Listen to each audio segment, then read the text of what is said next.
Olá, eu sou Joyce Caroline. Me chamo Bruno Vinícius. Oi, me chamo Maria Viviele. Oi, pessoal, eu sou Karina Aquino e nosso grupo ficou para entrevistar uma pessoa da área de medicina. E para darmos início, convidamos o queridíssimo Jacques Vasconcelos, médico generalista. O que levou você a querer ser médico? Eu acho que talvez aí tenha contribuições na minha vida, né, com relação a essa escolha, partindo do princípio da enfermidade, né, do meu pai. Meu pai tinha Parkinson, a doença de Parkinson, né, que é uma doença neurodegenerativa, né? Desde muito cedo, na minha infância, eu reconheço a doença nele, só que era bem discreta, sabe? Estava logo no início da doença dele. Só que como é neurodegenerativo, ia progredindo, ia piorando ao longo do tempo, né? Meu pai faleceu decorrente também do Parkinson também há 4 anos. Eu acho que também tem contribuído com isso aí meu passado patológico, assim, de doenças que eu já tive, né? E que tiveram um marco na minha vida, né? Eu não me lembro, que foi refluxo. Minha mãe disse que quando eu nasci eu tive um problema grave com refluxo. E aí passou bastante tempo até se resolver essa questão, mas é uma coisa que ela me contava, sabe, isso logo na minha infância, mesmo não recordando, porque isso aí foi logo na primeira infância, né, nos primeiros meses de vida. Depois, no começo da minha adolescência, eu tive púrpura, que é uma doença hematológica, né, a nível de tecido sanguíneo, púrpura trombocitopênica. E, assim, eu me lembro de internamento que eu tive em Caruaru, Recife também, por conta para tratar essa púrpura. E na minha fase eu já estava fazendo faculdade, mas era de biologia na época. Eu tive tuberculose, né? Que é uma doença infecciosa também a nível pulmonar. E eu me lembro que eu tive que fazer tratamento aí por 6 meses, né? E aí eu acho que juntando tudo, né, é como se de maneira inconsciente ou consciente eu percebesse o valor que a medicina teve na minha vida, né, de salvar minha vida algumas vezes, né, obviamente. E agora é como se eu quisesse retribuir, sabe, para a ciência como ela salvou minha vida algumas vezes, agora eu também quero contribuir para a ciência. Como é a sua rotina de médico? E como consegue conciliar sua vida pessoal com o trabalho? Bem, minha rotina basicamente é num serviço de saúde que é atenção primária, né, que é baseada em prevenção, educação e rastreio basicamente de doenças. Isso esse rastreio, assim, a gente faz com que a gente vai tentar evitar algumas doenças que aparecem nas pessoas de maneira geral, hipertensão, diabetes, sabe?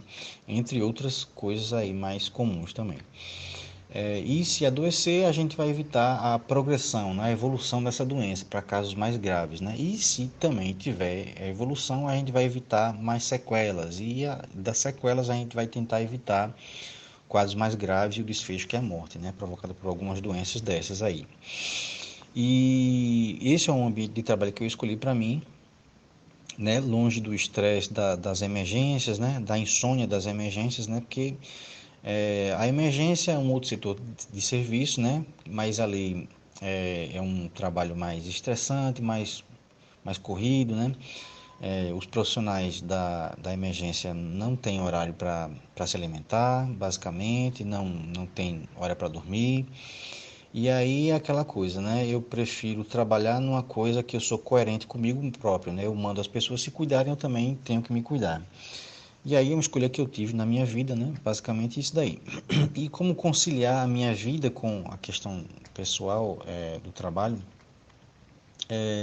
Antes de ser médico, eu tinha uma vida, né? Obviamente, e eu era músico. Eu ainda sou músico hoje, sabe? E eu aproveitei a música como terapia para mim próprio. É, Antes de frequentar o curso de medicina, isso durante os estudos para o vestibular, eu já tocava. Eu fiz parte de alguns projetos com música durante o curso de medicina. Eu fui músico da Orquestra dos Médicos de Recife. Eu tinha uma banda tipo Pé de Serra, né? Na minha turma, na minha turma mesmo de medicina, tinha o sanfoneiro, tinha o zabumbeiro, tinha o cara do triângulo e eu era o cara do saxofone. E assim, a gente se divertia com relação à música, né? Interessante que, mesmo sendo um hobby que eu tentava conciliar com a medicina, mas ela não saía com a história da medicina, né? Porque essa música que eu aproveitei foi com pessoas envolvidas com a medicina, né? Tanto com a Orquestra dos Médicos de Recife, que todos eram médicos, só eu que era estudante, mas os demais eram cardiologista, psiquiatra, pneumologista, ginecologista, entre outras profissões. Eu era o único que estava no período internato. E aí, na faculdade também, tinha um grupo, né, como eu falei, de amigos dentro na própria sala que tocavam também. A gente fez algumas apresentações em congresso, em caloradas, né, que tem de algumas outras turmas, em eventos com relação à saúde, isso dentro da instituição, fora da instituição, em outras cidades também, como aqui em Bezerros também. A gente fez uma apresentação aqui no São João. Aí, com relação à segunda pergunta ainda, além da música, também tem outras coisas que eu faço também, né? Eu leio, eu viajo, tenho hobbies particulares, né? Tenho uma vida familiar, tenho família, tenho uma noiva. Qual era sua rotina de estudos? Um médico formado, já formado, ele deve estar estudando, obviamente, com uma rotina de estudos, né? Deve estar sempre se atualizando, né? Ou até relembrando assuntos que são úteis no dia a dia do trabalho dele, né? E assim como qualquer área que exista, advogado, engenheiro, professor, todos eles precisam se atualizar, estudar, sabe? Talvez um médico tenha uma sobrecarga a mais aí, né? Uma responsabilidade a mais, porque um erro pode ter um desfecho complicado, né? Isso pode levar a complicações de um paciente ou até mesmo a morte se ele não está ali estudando e prestando atenção no que ele está fazendo, né? E o estudo vai ser permanente na vida de um médico, assim como qualquer outra profissão. Eu digo mais na área do médico porque é a minha profissão e também é aquela que eu observo com muita responsabilidade, né? Imagine um médico que para de estudar, ou sim qualquer outro profissional também, se ele para de estudar, alguns tratamentos vão ficando obsoletos, vão ficando para trás, vão parar de fazer aquele efeito que poderia ter feito há tempos atrás. Como, por exemplo, quem gosta de biologia vai entender sobre a resistência bacteriana, né? Um antibiótico que está fazendo efeito hoje, amanhã pode não fazer mais e assim progressivamente. Doutor, quais são as verdades que poucas pessoas sabem sobre esta profissão? Existe uma verdade que ela é inconveniente, né? Que o romantismo por trás da profissão médica, né? E que é bastante difundida aí pelo cinema, né? Pelas séries, né? De televisão, que há sempre um romantismo, sempre um lado heróico de que tudo tá pronto, né? Chega um médico, ele diz qual é o diagnóstico, simplesmente, muito fácil. Aí ele já diz, vai fazer tal exame, ele diz, tá tudo disponível. Então faz esse tratamento, tá aqui disponível, sabe? E na verdade, a realidade é bem outra, né? Isso a nível de SUS, né? Que é o maior interesse da saúde a nível de Brasil, né? Aqui, por exemplo, na região, para você fazer uma tomografia, para você fazer uma ressonância, que não tem aqui em Bezerros, né? Exames mais simples, isso aí são mais complexos, mas assim, exames mais simples, até alguns exames de sangue, sabe? Não está disponível aqui na nossa cidade. Aí você tem que recorrer a Caruaru. Mas também nem tudo está disponível em Caruaru. Aí você tem que tentar em Recife, mas nem tudo está disponível em Recife. Às vezes você tem que ir para o setor privado, né? Às vezes você tem que sair até do seu próprio estado para tentar investigar alguma coisa. Mas de maneira geral, as coisas mais simples você consegue em um tempo razoavelmente satisfatório. Mas o que eu quero dizer é que mesmo que você tenha, por exemplo, assim, aqui em Bezerros não tem um tomógrafo, não tem ressonância. Ah, mas tem em Caruaru. É fácil fazer esses exames? Não. Você vai ter que passar vai ser marcado, vai ter ainda uma peneira. Quem são as pessoas que vão ter acesso mais rápido? Dependendo da situação, você pode esperar 1 ano, 2 anos para fazer uma tomografia, que é uma coisa que você está precisando num tempo menor. Então, isso com relação a exames, né? Imagine um tratamento. Tem tratamento que o SUS não oferece, sabe? Ou se oferecer não é tão fácil, não é, você tem que por trás de uma questão jurídica para tentar fazer um tratamento X ou Y, sabe? E não é tão simples, não é tão fácil, não é tão romântico como mostra o cinema, né? As dificuldades tanto enfrentadas pelos médicos, né?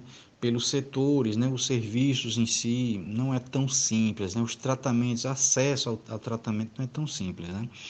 E falando em tratamento, o médico também ele tem que ter noção, né, empatia pelo paciente, né? Assim como sei lá, um psicólogo, um professor, para ele trabalhar junto com o público, com as pessoas, ele tem que ter um pouco mais de empatia, né? Porque, por exemplo, um paciente precisa de um tratamento, e você sabe que o tratamento é Y, por exemplo.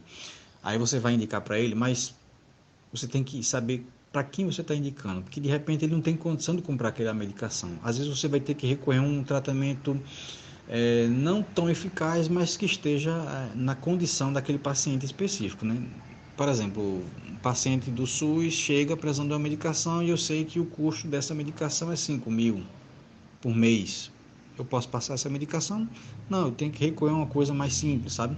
E todo esse conjunto de fatores, de condições, possibilidades de acesso, não mostra, né, no cinema, né? Isso aí é muito romantizado, essa coisa aí. Além de que uma coisa que eu tinha falado aqui anteriormente é que a vida do médico ela é boa, aquela coisa toda, sabe? Isso depende de aonde você vai trabalhar, sabe? Eu tenho colegas que trabalham em setores mais agitados, né? Como a emergência, sabe? Colegas que não dormem tão bem, né? Não se alimentam tão bem, comem de maneira errada, né? E aí, com a minha idade, já está tendo um problema com hipertensão, insônia, tomando um remédio antidepressivo, ansiolítico, sabe? E aí é aquela coisa, né? Isso é muito relativo. Como foi o período do seu internato? Basicamente, sempre foi baseado aí em rotinas de estudo, né? Desde o período em que eu estava tentando fazer biologia, que eu passei no curso de biologia, fiz o curso de biologia, estudei bastante coisas, desisti de biologia para tentar medicina, estudei bastante para fazer o vestibular de medicina, passei no curso de medicina, estudei bastante também durante todo o período de medicina, terminei, me formei para estudar, não, mantenho rotina de estudo, basicamente do mesmo jeito. Agora, com relação ao curso de medicina, como eu falei, os 6 anos de curso, para você ter formação em medicina, os primeiros 4 anos é basicamente muita teoria basicamente, e algumas práticas, certo? Já os últimos 2 anos do curso, que é o período do internato, né? Que é para você terminar o curso. Aí é basicamente muita prática, mas também muito estudo também. Com relação ao período do internato, para mim e basicamente para as outras pessoas também, o que eu vejo de maneira geral, é que de certa forma ele é pior, né? Porque assim, você acha que a coisa vai melhorando, sabe? Mas ela vai piorando porque durante a prática, você vai ter contato direto com profissionais dos setores, né? Por exemplo, eu vou passar um tempo na ginecologia e outro tempo na cardiologia, depois um tempo na emergência. E os profissionais ali são altamente capacitados, né? E existe uma pressão ali psicológica, a rotina é pesada, você já vai tendo noção de responsabilidade com relação aos serviços, né? E as pessoas, as condições do SUS, sabe? Pior em relação vamos dizer assim, em relação à saúde mental, vamos dizer assim, né? Que ela é muito mais complicada, mas devido à pressão, à rotina de estudos, trabalho, basicamente a vida, sua vida é basicamente estudo, serviço, trabalho durante o período do internato. Por isso que é complicado. Mas por outro lado, é o melhor momento na prática da medicina, né? Que é um período de grandes aprendizados aí, sabe? Amadurecimento e definição com relação ao quanto de fato você quer ser médico, né? Ali acabou a brincadeira, né? E passou do nível teórico para uma coisa mais palpável para a realidade. O que você acha que foi o diferencial para a sua aprovação? Eu acho que basicamente duas palavras elas definem tudo isso, que foi a persistência e a paciência, né? Paciência e persistência para estudar um assunto novo. Não entendi, vou estudar de novo. Não entendi também, vou estudar de novo para melhorar, aprimorar o que eu já aprendi e aprender mais. Aí estuda de novo. Bem, ainda está faltando algumas coisas, tem muitas lacunas aqui para preencher. Estuda de novo. Isso é a vida, né? Tanto para o vestibular como para a profissão que você vai escolher e depois que você já tiver na sua área, né? Eu vim isso eu tinha um professor lá em Recife que era Fernandinho, que é Fernando Beltrão, que era do curso que eu fiz lá em Recife, um ano antes de ser aprovado, que eu ganhei a bolsa integral, né? Eu fiz uma prova lá e ganhei o curso integral. E aí era um curso especializado para aprovação em medicina. Era somente isso. Quem entrasse lá era para ser aprovado em medicina. Tanto é que 90% ou mais de qualquer turma de medicina que existia em Recife, naquela época, tinha passado por Fernandinho, sabe? Eu não sei exatamente o quanto era necessário você passar por Fernandinho para você ser aprovado naquele tempo. Mas a realidade era essa, né? Mais de 90% das pessoas que estavam cursando medicina tinham passado pelo curso de Fernandinho naquela época. E a prova de vestibular daquele período, daquele tempo, era diferente de hoje, né? Hoje se utiliza o Enem. Na época que eu passei, o Enem não era utilizado nem como pontos. Era uma prova totalmente diferente, né? Que você tinha que estudar coisas além do conteúdo base das coisas. Você tem que ir atrás de conteúdo de rodapé, de livro, e às vezes nem estava presente nos livros que você tinha acesso, né? E aí você tinha acesso se você tivesse a um cursinho como esse de Fernandinho, sabe? Que os professores eram especializados naquilo e cada um especializado na sua área, que eram pesquisadores, né? Que eles peneiravam, né, o conteúdo para oferecer para aqueles alunos lá que procuravam eles. E naquele tempo, você tinha que ir com uma base teórica de conteúdo e conhecimento já pronto na sua cabeça, que era só você chegar lá e interpretar, além de mais, né? Mas tinha que ter um conhecimento minucioso, muitas vezes, sabe? O que tornava o curso de medicina muito elitizado, né? Elitizado porque só quem tinha acesso a quem frequentava esse tipo de curso, né? Raras exceções é que você via uma pessoa que não tinha acesso a Fernandinho e mais raro ainda uma pessoa que veio da escola pública.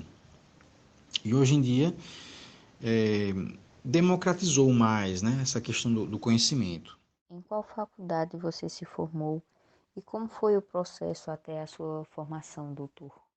Bem, o processo até minha aprovação eu respondi na questão anterior, né, que eu falei sobre a diferença da prova de vestibular hoje e antigamente, além da persistência, a paciência com os estudos. E a faculdade que eu me formei foi a UPE, a Universidade de Pernambuco, lá de Recife, um curso que durou 6 anos, né? A grande maior parte do curso eu realizei todo em Recife, no Hospital Oswaldo Cruz, na Restauração, no CISAM, no IMIP, entre todos aqueles outros hospitais públicos da região. E no finalzinho do curso, eu transferi os últimos 2 meses para prestar serviço no setor de cirurgia do Hospital Regional do Agreste, aqui em Caruaru. E cirurgia no internato são os piores setores que você vai para ele, né? Porque é bastante tenso, sobrecarga de serviço em alguns setores, às vezes em alguns ambientes são hostis também. Para vocês terem noção, eu chegava na segunda-feira de manhã, de 7 horas da manhã, no Hospital Regional do Agreste, em Caruaru, saía na quarta-feira, no final da tarde, depois de serviços que eu tinha que prestar lá, tá vendo os pacientes, fazendo procedimentos, estudando, apresentando seminário, e à noite, na segunda-feira, ainda tinha aula com cirurgiões. E na cirurgia, basicamente, eu prestava serviço como auxiliar, ou era como instrumentador, ou às vezes, quando faltava um residente, eu até como primeiro cirurgião. Mas isso sempre do lado do professor, né? O staff, que é, como a gente fala, né? Que é o chefe da cirurgia. E para finalizarmos, como foi o início da sua carreira após se formar na faculdade? Eu acho que assim como qualquer outro profissional, seja em qualquer área, assim que ele se forma, ele não se acha apto a trabalhar naquele momento, sabe? Por mais que ele tenha estudos, né, experiência, a noção de responsabilidade, ela tem um peso importante aí, né? Porque até o momento que você se forma, você não tem um carimbo, né, um CRM com seu nome, né, sobre sua responsabilidade. Tudo que você fizer agora vai ser colocado sob sua responsabilidade, né? E as pessoas, é engraçado isso aí, né? Mas as pessoas têm muito medo de processo no começo da profissão, né? De fazer alguma coisa errada, né? Por negligência, por imperícia, né? Porque a medicina é muito vasta. E aí, até por falta de cuidado, assim, porque você está nervoso, você pode cometer alguma besteira. E aí, por mais que você estude, que você tenha experiência, quando você adquire um carimbo, né, um CRM, a noção de responsabilidade, ela pesa muito, muito aí. E aí, essa questão ela é resolvida com o passar do tempo, né? O primeiro dia de serviço, para qualquer cara que se forma em medicina, ele sente muita pressão, é tenso, né? Mas aí essa coisa vai se desfazendo nos primeiros dias, na primeira semana, aí você vai, sabe, tendo noção da sua responsabilidade, da sua capacidade, o que você precisa melhorar, isso aí é no dia a dia, sabe? Mas não é tão simples, né? Isso aí para qualquer profissão, seja o engenheiro, você vai construir aqui um prédio. Bem, ele vai ter uma noção ali, mas assim, a responsabilidade, quando pesa para ele, vai estar no nome dele, porque tudo que a gente fazia na faculdade, mesmo quando eu falei ali, que eu estava no período de fazendo cirurgia, uma coisa e outra, mas sempre era o carimbo do responsável. E não era eu o responsável, era o professor, era um residente que me apoiava. Mas quando você se forma e tem o carimbo em seu nome, sabe, aí vai ser total responsabilidade sua. Tudo que você fizer lá, é você quem responde, judicialmente, é basicamente isso daí. Bom, pessoal, essa foi a nossa entrevista com o Dr. Jacques, Muito obrigado à atenção de todos.